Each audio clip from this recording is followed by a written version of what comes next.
Okay, here we have an audience of 3.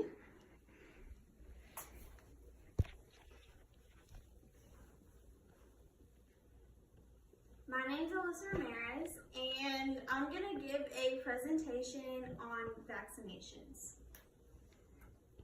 To start off, I wanted to talk about the history of vaccines. In the year 1000, Chinese inoculate themselves with smallpox.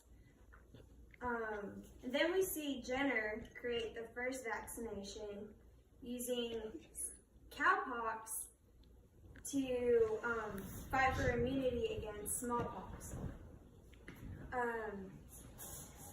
Then we see the creation of the rabies vaccine, which was the first vaccination designed in a lab.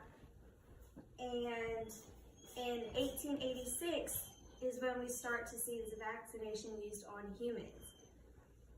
In 1998, that is when the controversy starts with vaccinations, where a paper was published on the potential harmful effects of vaccinations, claiming that it could be connected to autism.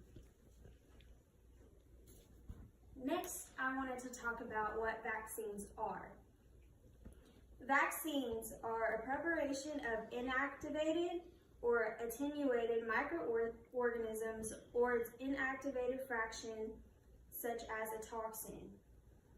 They induce artificially acquired active immunity. A vaccination is the process of conferring immunity by administering a vaccine. Why vaccines are important. For each birth cohort vaccinated with routine immunizations, society saves 33,000 lives, prevents 14 million cases of disease, reduces direct health care costs by $9.9 billion, and saves $33.4 billion in indirect costs. We also see herd immunity with vaccinations. This is when most of the population is immune to a disease. With vaccinations, or without vaccinations, approximately 42,000 adults and 300 children die from vaccines, or die from preventable diseases which could have been prevented by vaccines.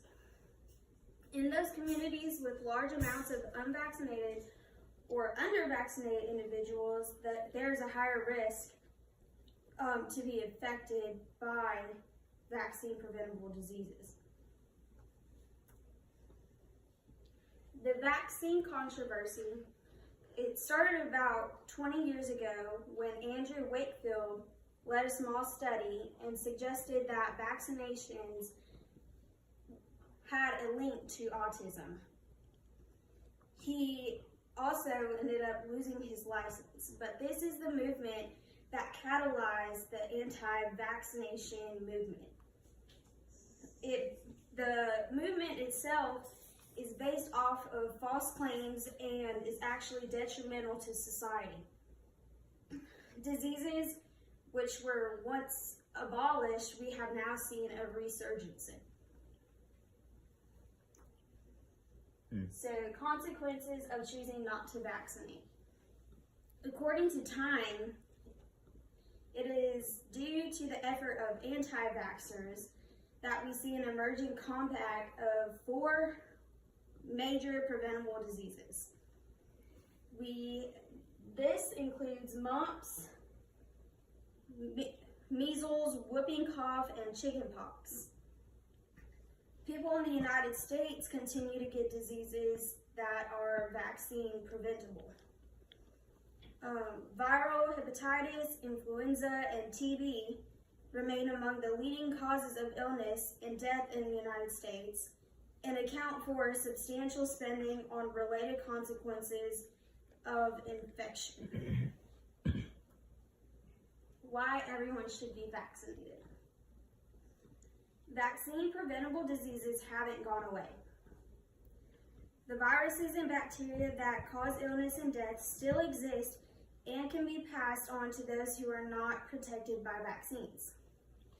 Reason number 2, vaccines will help keep you healthy.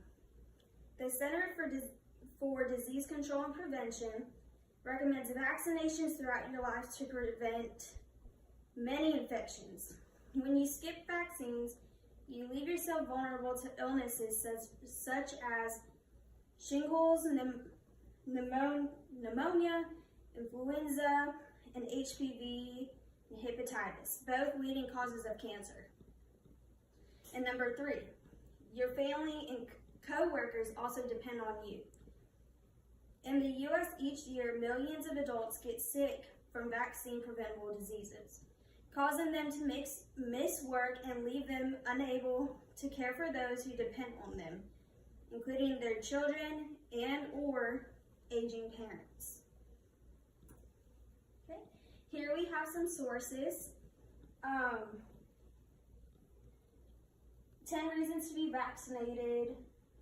20 years ago, the research fraud catalyzed the anti-vax movement, immunization and infectious diseases, and the microbiology textbook, which explains vaccines and vaccinations.